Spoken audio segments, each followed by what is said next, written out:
And they could see inside the windows and see there were beings there of some kind. And they moved in a precise fashion.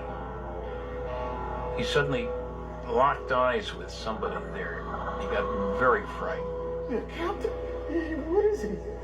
Barney described this leader as being dressed in a black uniform. He knew that this was not a human being that he was looking up at. The leader communicated a message to Barney that he should just stay there and just keep looking. No harm would come to him. And Barney became terrified, fearing that if he remained in that field, he would be captured. He stated like a bug in a net. He found that he couldn't pull the binoculars away from his eyes. Look at me. It took a great deal of strength to do this. And when he finally did, the leather strap broke. And he ran back to the car, Get out of it. screaming. Barney and Betty tear down the highway, convinced the aliens are in pursuit. Keep watching for it. Can't see anything. Betty put her body out as far as she could and looked up.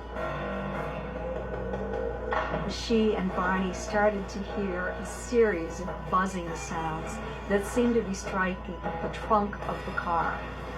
It caused the car to vibrate and for a tingling sensation to pass through their bodies. At some point on the road, the world for Betty and Barney began to drift, as if they'd fallen into a trance. Now, the aliens were in control. Suddenly, he saw these figures standing in the road. Betty and Barney were face to face with extraterrestrials. Betty and Barney described them as having large eyes. They appeared not to have the kind of noses that we have.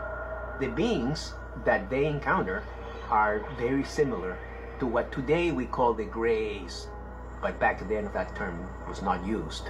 Now we consider those guys your typical alien, but in the days of Betty Hill, all this was new.